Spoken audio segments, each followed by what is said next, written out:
आज एक और नया प्रयास। जैसा कि आज इस गौशाला में जो यह वीडियो आप देख रहे हैं, इस वीडियो के साथ एक दो लाइन की महत्वपूर्ण सूचना यह है। सूचना क्या जानकारी है? सतयुग की देवी गौ माता की रक्षा के लिए त्रेता युग के राम जी ने प्रयास किया था। इसके बाद द्वापर में भगवान श्री कृष्ण ने इनकी सेवा करने के लिए भी अवतरित हुए थे। और कलयुग में ना तो भगवान राम हैं और न ही भगवान कृष्ण हैं। हम मानव के उत्थान के लिए गौ माता सदैव चिरकाल से आगे आती रही हैं। आपने बहुत बार टीवी धारावाहिक सीरियल में पुराणों से संबंधित जो वीडियो होते हैं उसमें देखा होगा कि मानव की सुरक्षा के लिए गौ माता आगे आ जाती थी। आज हम लोग गौ माता की सेवा करने से हिचकिचा रहे हैं। आजकल मानव ही गौ माता का ढंग से सेवा नहीं कर पा रहे हैं।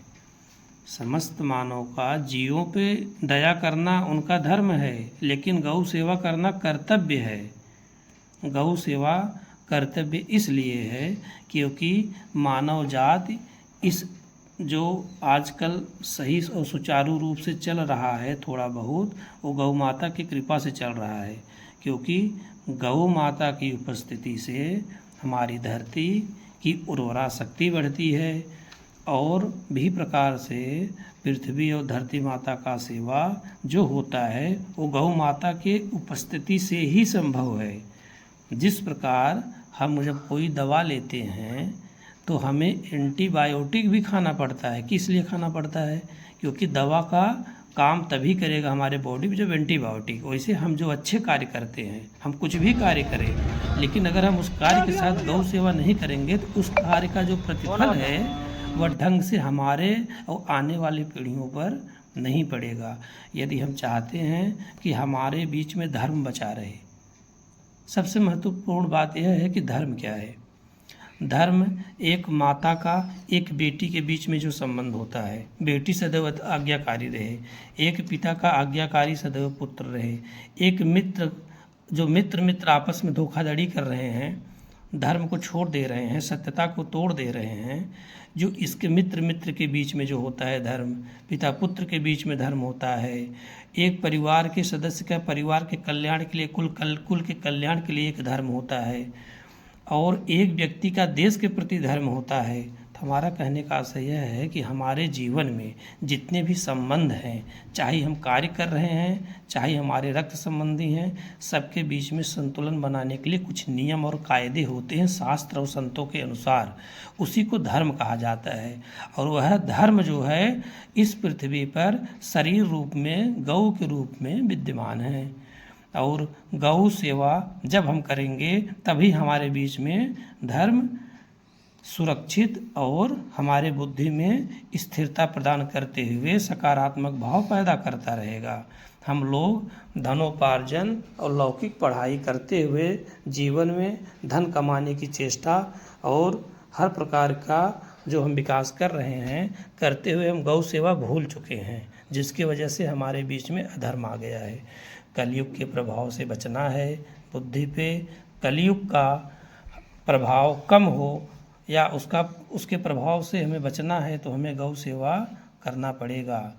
क्योंकि जो लोग गौ सेवा नहीं करेंगे, बुद्धि पर कलयुग का प्रभाव पड़ेगा और फिर वह बालक, वह व्यक्ति, वह मानव व्यसन, व्यभिचार, नशा, जुआ, दुनिया भर के ऐसे कार्यों में लिप्त हो जाएगा। उसकी बुद्धि जो है, जैसा कि बोला गया है शास्त्रों में, विनाश काले विपरीत बुद्धि। सबसे पहले जो है जब हम गौ सेवा नहीं करते हैं तो हमारे बुद्धि पे कलयुग का प्रभाव होता है, बुद्धि हमारी हर ली जाती है।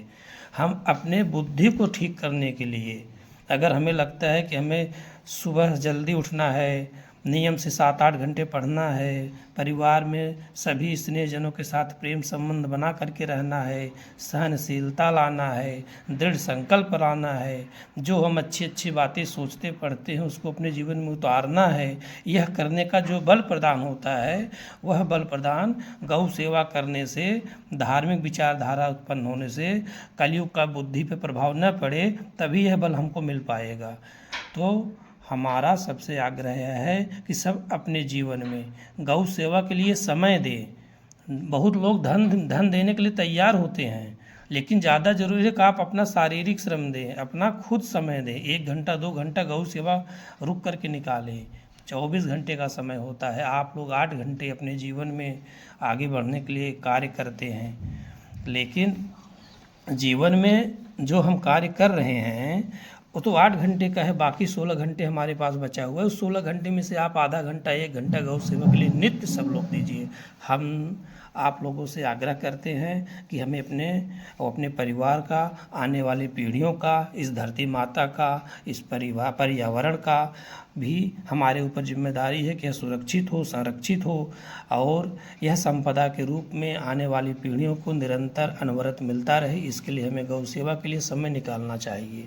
आज जौनपुर की धरती पर प्रयागराज के सचिन यादव जी की असीम अनुकंपा कृपा बरसी है। उन्हीं के माध्यम से हमारे यहाँ गौशाला में 9 कुंतल जो है गाजर और सब्जियों का वितरण कराया जा रहा है, जो इनके भूख को समाप्त करके इनके हृदय से निकली हुई सभी प्रकार की कृपा इतना प्यारा दृश्य है कि हमारे सब गौवंश केवल और केवल गाजर का आनंद ले रहे हैं जी और उनके सहयोगी मंडी में एक हैं, क्या नाम है उनका, इस्तिहाक अली, इन लोग उसके पूर्ण भागीदार होंगे। जय गौ माता।